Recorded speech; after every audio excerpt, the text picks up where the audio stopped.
ಎಲ್ಲರಿಗೂ ನಮಸ್ಕಾರ. ನಾನು ನಿಮ್ಮ doctor V K Ram Praveen, Janata Ayurveda Hassan. ಓಂ ನಮಾಮಿ ಧನ್ವಂತರಿ ಮಾದಿದೇವಂ ಸುರಾಸುರೈರ್ವಂದಿತ ಪಾದಪದ್ಮಂ ಲೋಕೇ ಜರಾರುಗ್ಭಯ ಮೃತ್ಯುನಾಶಂ ಧಾತಾರಮೇಶಂ ವಿವಿಧೌಷಧೀನ ಧನ್ವಂತರಿ ರಮಾನಾಥಂ ಸರ್ವರೋಗ ನಿವಾರಕಂ ಆಯುರ್ವೇದ ಪ್ರವರ್ತಾರಂ ಒಂದೇ ಪೀಯೂಷದಾಯಕಂ. ಸರ್ವೇ ಜನಾಃ ಸುಖಿನೋ ಭವಂತೋ ಸರ್ವೇ ಸಂತೋ ನಿರಾಮಯಃ. ಶಾಂತಿ ಶಾಂತಿ ಶಾಂತಿ.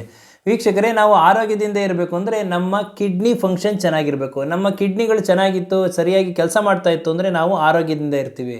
ಯಾವಾಗ ಕಿಡ್ನಿ ಫಂಕ್ಷನ್ ಚೆನ್ನಾಗಿರೋದಿಲ್ವೋ ಹಲವಾರು ಸಮಸ್ಯೆಗಳನ್ನ ಎದುರಿಸ್ತೀವಿ. ಯಾಕೆಂದರೆ ಕಿಡ್ನಿ ಒಂದು ಪ್ರಮುಖವಾದ ಅಂಗ.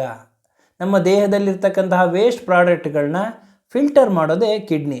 ಕಲ್ಮಶಗಳನ್ನೆಲ್ಲ ಫಿಲ್ಟರ್ ಮಾಡ್ತದೆ, ಬಾಡಿ ಫ್ಲೂಯಿಡ್ ಬ್ಯಾಲೆನ್ಸ್ನ ಮೇಂಟೈನ್ ಮಾಡ್ತದೆ, ಮಿನರಲ್ಸ್ಗಳನ್ನ ರೆಗ್ಯುಲೇಟ್ ಮಾಡ್ತದೆ. ಈ ಎಲ್ಲ ಒಂದು ಕೆಲಸಗಳನ್ನ ಮಾಡೋದ್ರಿಂದ ನಮ್ಮ ಕಿಡ್ನಿ ಬಹು ಪ್ರಮುಖವಾದ ಅಂಗ. ಇವತ್ತಿನ ಈ ಒಂದು ಸಂಚಿಕೆಯಲ್ಲಿ ಈ ಕಿಡ್ನಿ ಆರೋಗ್ಯ ಚೆನ್ನಾಗಿರಬೇಕು ಅಂತಂದರೆ, ಕಿಡ್ನಿ ಹೆಲ್ತ್ ಚೆನ್ನಾಗಿರಬೇಕು ಅಂದರೆ ಯಾವ ಆಹಾರಗಳನ್ನ ನಾವು ಸೇವನೆ ಮಾಡಬೇಕಾಗ್ತದೆ ಅನ್ನೋದನ್ನು ತಿಳಿಸ್ಕೊಡ್ತೀನಿ.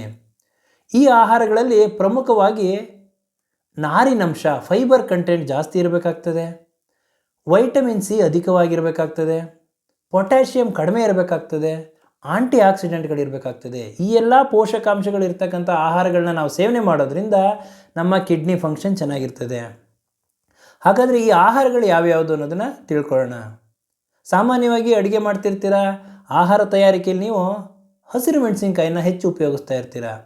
ಆದ್ದರಿಂದ ಹಸಿರು ಮೆಣಸಿನ್ಕಾಯಿ ಬದಲು ಕೆಂಪು ಮೆಣಸಿನ್ಕಾಯಿ ಉಪಯೋಗಿಸೋದ್ರಿಂದ ನಿಮ್ಮ ಕಿಡ್ನಿ ಫಂಕ್ಷನ್ ಚೆನ್ನಾಗಿರ್ತದೆ. ಯಾಕೆಂದರೆ ಕೆಂಪು ಮೆಣಸಿನ್ಕಾಯಿನಲ್ಲಿ ನಾರಿನಂಶ ಜಾಸ್ತಿ ಇರ್ತದೆ, ಪೊಟ್ಯಾಷಿಯಂ ಕಡಿಮೆ ಇರ್ತದೆ, ವೈಟಮಿನ್ ಸಿ ಜಾಸ್ತಿ ಇರ್ತದೆ.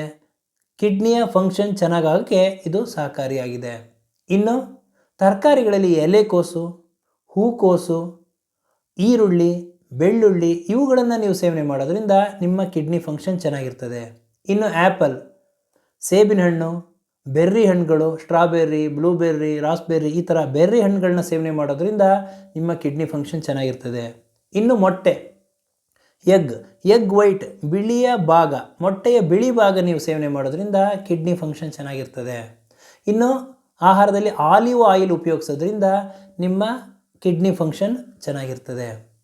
ನೀರಿನಂಶ ಜಾಸ್ತಿ ಕುಡಿಯೋದ್ರಿಂದ ನೀವು ಕಿಡ್ನಿ ಫಂಕ್ಷನ್ನ ಚೆನ್ನಾಗಿಟ್ಕೋಬಹುದು.